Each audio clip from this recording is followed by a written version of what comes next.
Alors voilà, la boutique est prête. Les produits sont là, tout est en place. On se dit, ouf, le plus dur est fait. Mais en réalité, c'est là que le vrai travail commence.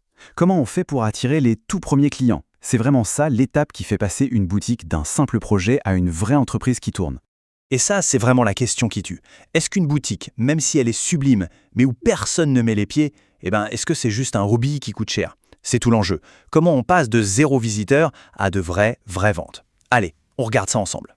Voilà, c'est exactement ça, le problème du hobby coûteux. On y met des heures, des jours, on peaufine chaque détail, et au final, si personne ne vient, pas de trafic, pas de revenus, c'est aussi simple que ça. L'objectif, il est donc super clair, il faut sortir de cette mentalité de construction et plonger tête la première dans le marketing. C'est là, et seulement là, que la croissance va vraiment pouvoir démarrer. Ok, alors avant de crier sur tous les toits que la boutique est ouverte, il y a une petite étape, mais elle est cruciale. C'est un peu comme vérifier que les fondations de la maison sont solides avant d'inviter qui que ce soit. Il faut que le site inspire une confiance, mais alors totale. C'est ce qu'on va appeler la vérification de confiance pré-lancement. Et quand on parle de confiance, voilà les piliers. Ces pages-là, ce n'est pas juste de la paperasse pour faire joli, non. Une page de contact, des politiques claires pour la livraison, les retours, la confidentialité, les conditions de service. Tout ça, ça crie « on est des pros, on est sérieux ». Ça rassure énormément les gens qui arrivent sur le site. Et ce n'est pas tout, il y a un autre visiteur très important, Google. Lui aussi, il regarde ces pages pour juger si le site est fiable.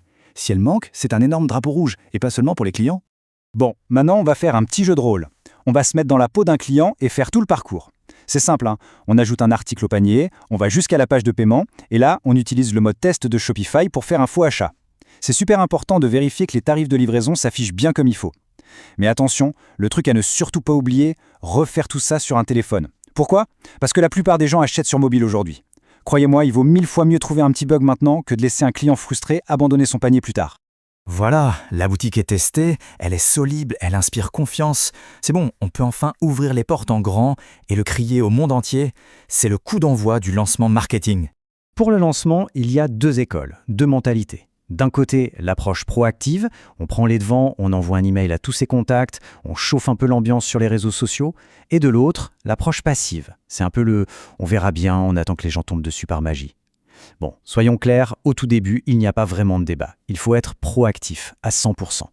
Et sur les réseaux sociaux, pas besoin de se compliquer la vie. Il y a une petite recette en 3 temps qui marche super bien.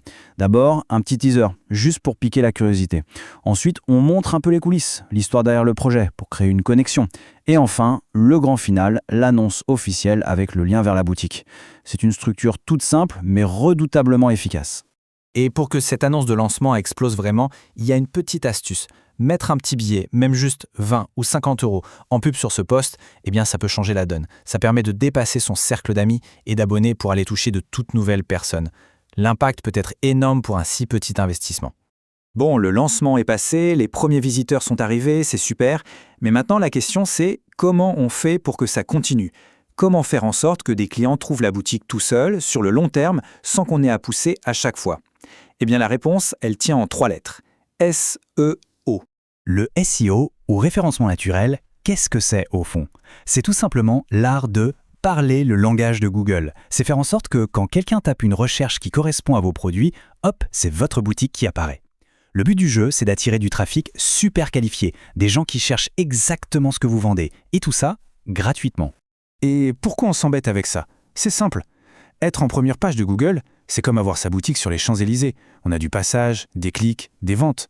Par contre, être en page 10, c'est comme avoir sa boutique au fond d'une impasse dans une rue sans nom. Personne ne vous verra jamais. La différence de visibilité est juste colossale.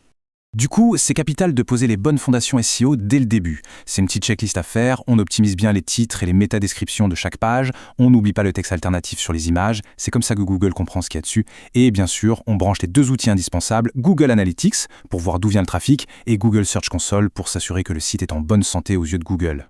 Allez, maintenant, on va ouvrir la boîte à outils. On va regarder ce que Shopify nous propose en interne pour vraiment piger ce qui marche et ce qui ne marche pas dans nos efforts marketing. Le hub marketing de Shopify, ça peut faire un peu peur au début. Mais en fait, c'est assez simple. Il y a 4 grands pôles. D'abord, la vue d'ensemble, c'est votre tableau de bord pour voir les chiffres clés en un clin d'œil. Ensuite, campagne, c'est là qu'on organise toutes nos actions marketing. Puis, attribution, la partie super importante pour savoir quelle action a rapporté quelle vente. Et enfin, automatisation, le truc magique pour que la boutique travaille toute seule. Alors, l'attribution marketing, c'est un concept clé. C'est un peu comme jouer les détectives. Quand une vente arrive, on se demande « mais d'où vient-elle » Est-ce que c'est grâce à la pub sur Insta, à l'email qu'on a envoyé hier ou à une recherche sur Google? L'attribution, c'est l'outil qui nous donne la réponse. Regardez un exemple tout bête avec le modèle linéaire. Imaginez un client. D'abord, il voit une de vos pubs sur Instagram en scrollant. Le lendemain, il reçoit votre newsletter. Quelques jours plus tard, il se souvient de vous et tape votre nom sur Google. Et finalement, il va direct sur le site pour acheter. Eh bien, ce modèle-là, il ne va pas donner 100% du crédit à la dernière étape. Non, il va être juste et partager le gâteau en 4, 25% pour chaque point de contact. D'un coup, on a une vision beaucoup plus juste de ce qui a fonctionné, non?